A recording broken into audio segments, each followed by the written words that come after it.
Welcome to This Week in Our Collective Heads. I'm Patrick, and I'm joined by Kevin, and we're going to talk about the Paris Games Week, which happened this week, which was very Sony. I was super excited. Yeah.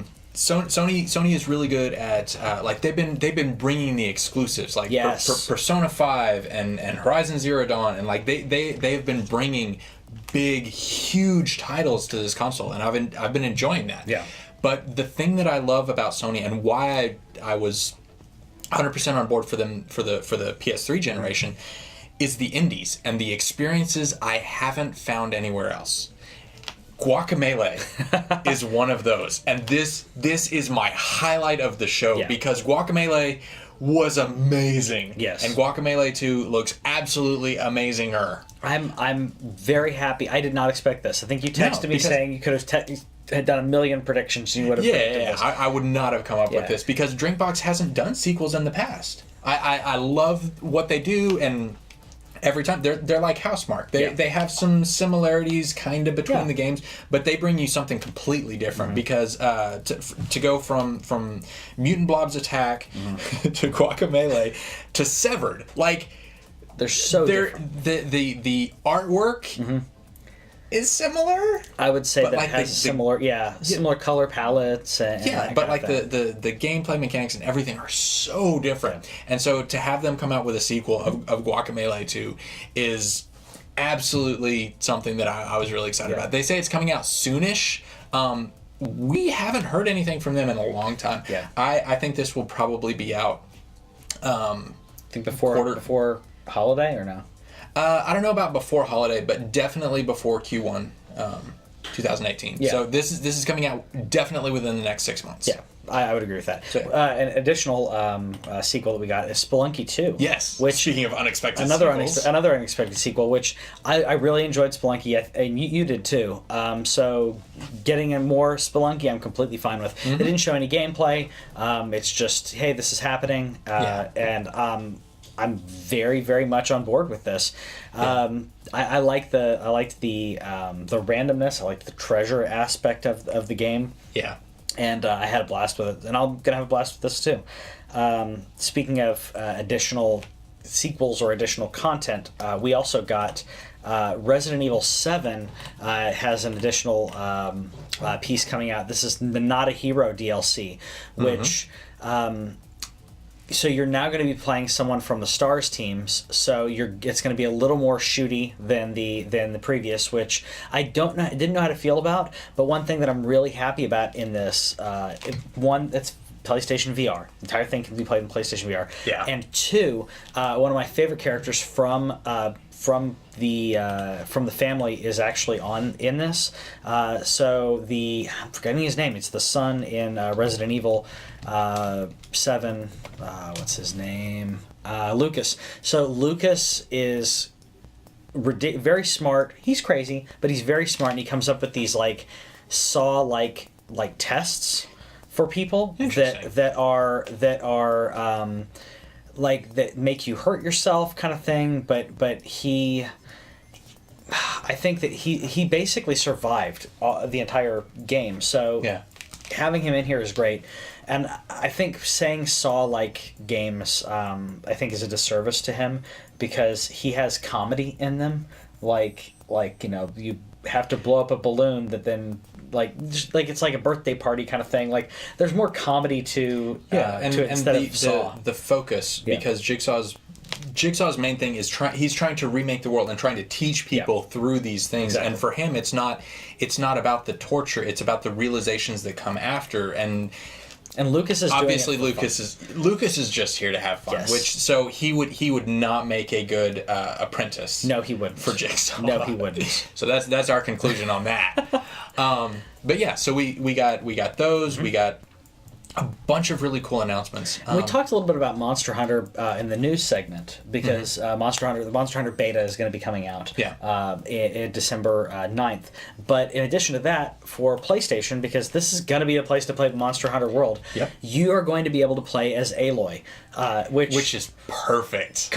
It works. I'm all about that. It works on so many levels because from a character standpoint, the only difference between this and her bit is she's fighting real real dinosaurs instead of Yeah. mechanical dinosaurs. And even there, the companion that they showed in there, they haven't talked about a lot, but it's you get a mini watcher. You get a mini watcher as opposed to the cat people of Monster Hunter. I'm like, that's great. I want that. It works for her. It works character wise. This is a fitting tie-in. A lot of times you're like, why did they do that? Because it's like, I get that that's your character, but why? This works in a great way. So what is Link doing in Soul Calibur again? But this fits. It works. Which I'm so happy. I mean, earlier this year, I made a prediction about the DLC for Horizon Zero Dawn, which I was right about. That they were continuing to push on that, and I think they're going to push.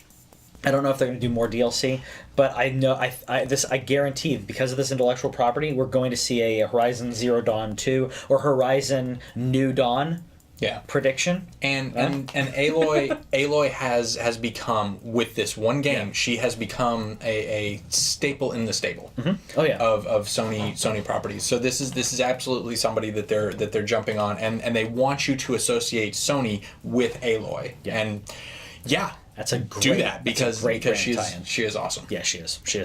We speaking of awesome though, we got to see the new Sucker Punch game, and it's Ghost of Tsushima. Yeah, and it's based on like the early 1200s period of Japanese actual history. Yeah, when the shoguns are fighting against the Mongol invasion. Yeah, and it looks absolutely wonderful. This is another example of a developer coming out and bringing us something that I didn't expect, but because of what I've seen come from them, I trust them to give me this experience. Yeah.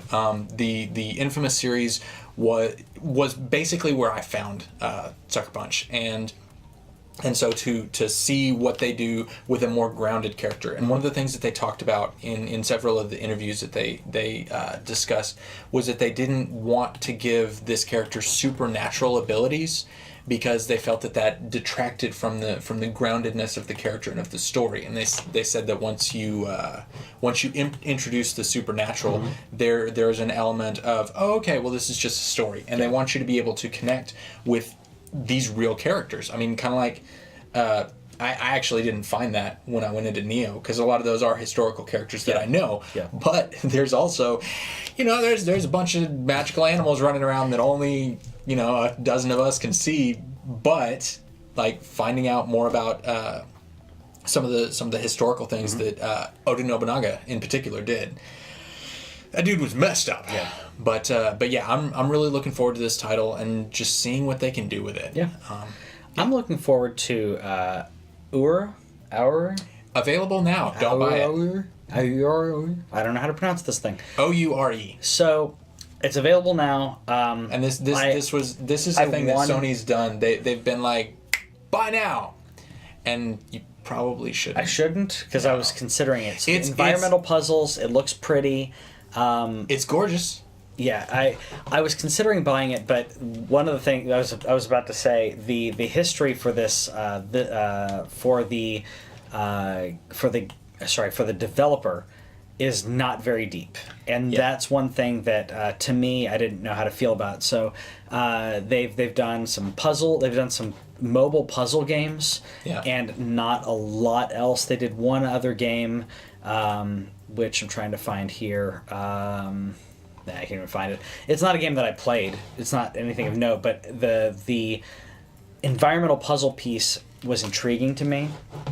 So I guess I'll have to look at reviews of it, because they don't have a very strong past like Sucker Punch does. This game developer doesn't yet. Yeah. So and I mean, like when I first played Journey, I hadn't heard of anything else that game company had done, but that was an amazing title.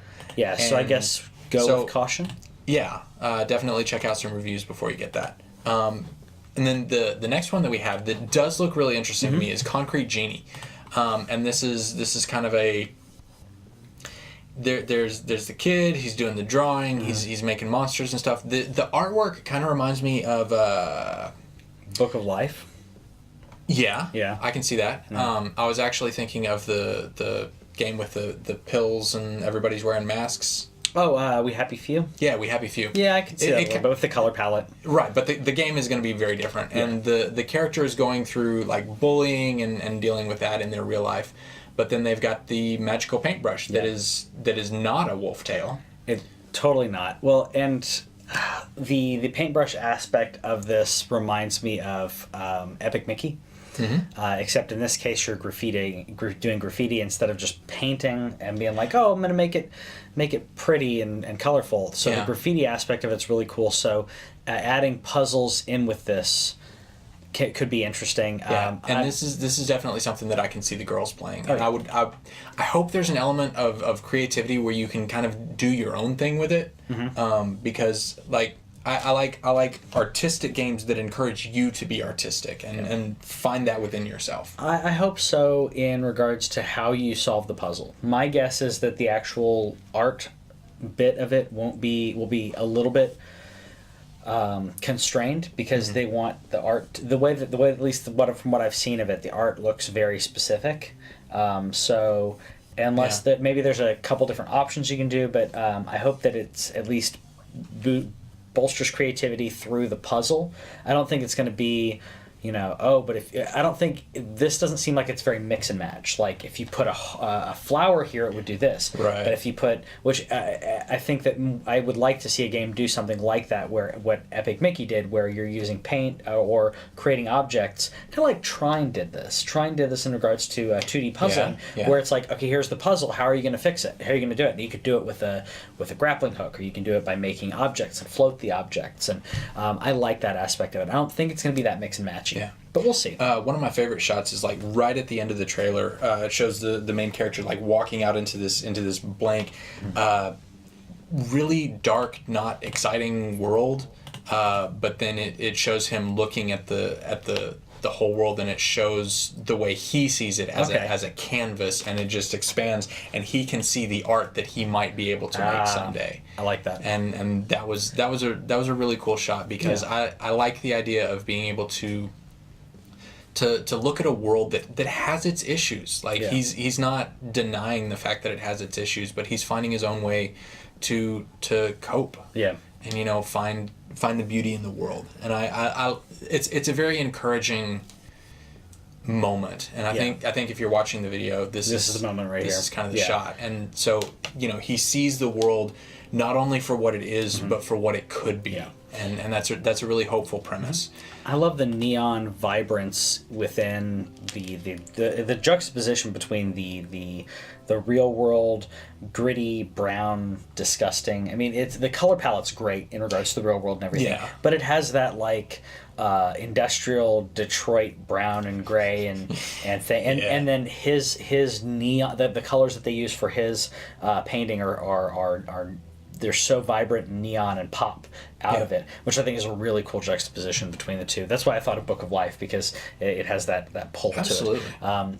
So in addition to that game, we got more for when it comes to Spider-Man. Yeah. And so the trailer, I will say, watching the trailer that came out, everything looked beautiful. I mean, so you got Parker in I'm assuming this is high school, because it looks like a high school. But I've had Miles Morales right behind him. So confirmed. I don't know if we're going to see him in the suit. Kingpin, freaking awesome. And I've heard they're doing more in regards to story-based villains. They're trying to, give them more of a piece of this. But one of the, and Spidey Sense, obviously, they did talk about how they, power-wise, they wanted you to be Spider-Man the whole time. They didn't want there to be the classic, we're going to take your powers away kind of bit. Right. You're just going to be Spider-Man. You're going to get to go through everything as Spider-Man. In addition to that, Mary Jane is going to be playable. Yeah. Now, I'm curious how they're going to implement this. And one thing that I think that, I don't know if I've ever talked about it on the show, I pitched an idea to a few friends of mine, which I would still like to see done as a game. But Andy and I actually were talking about it. I don't know if I ever talked about it on the show, but I'm on record over 3 years talking about this.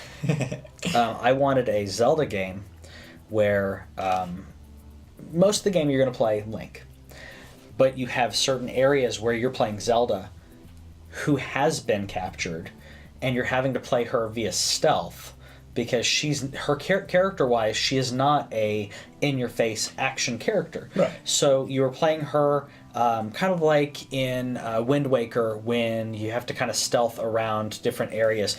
So she is the stealth aspect of the game, and she is researching and helping Link in his quest and the open world aspect of it. But she's going through like Ganon's castle and different things. Right. She's in charge of subterfuge. Yes, and they're able to communicate with each other via magic stuff, but she can't break out, because of magic stuff, magic barriers.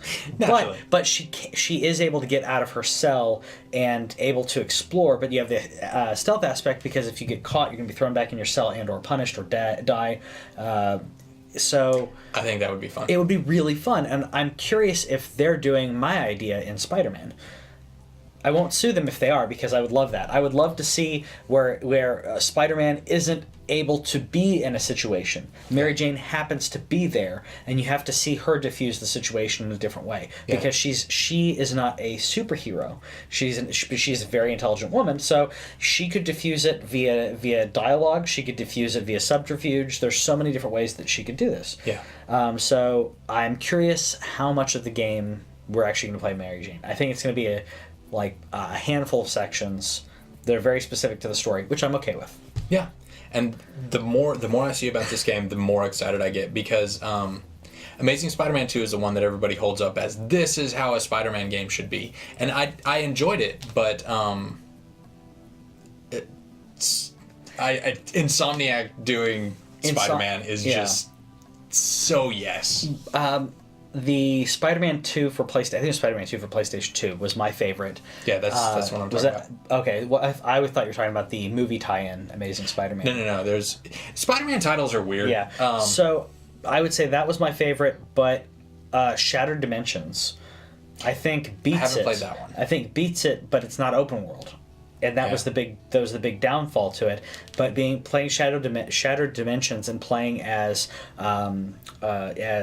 Spider-Man, as Ultimate Spider-Man, Spider-Man 2099, and then the new Spider-Man Noir was really cool. Now, Spider-Man Noir is you're basically playing it as Batman, like Arkham City Batman, which is fine. 2099 is ridiculous, and there's almost like bullet hell 3D aspect, like where you're doing a free fall and you're having to shoot things as you're doing a free fall, and the mix up that they did in regards to the different versions of Spider-Man were really great, and tying the story together was really great. I think that this is going to be what the superhero genre of games needs, because and the reason that I say that is that except for Arkham, we haven't had very good superhero games.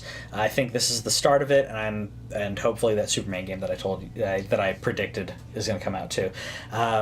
So we'll know more about that later. But let us know what your favorite things are that happened at Paris Games Week, and if there's anything that we missed here that you think we should have talked about, let us know in the comments, and we'll talk to you later. Thanks for watching This Week in Our Collective Heads. Subscribe over here and click the bell, and that way you'll know about any new videos that we put up, because we put up a lot of gameplay, a lot of stories from games and stuff like that, and gameplay is down here. Yeah, and you got more editorials and news stuff down here. Check it out.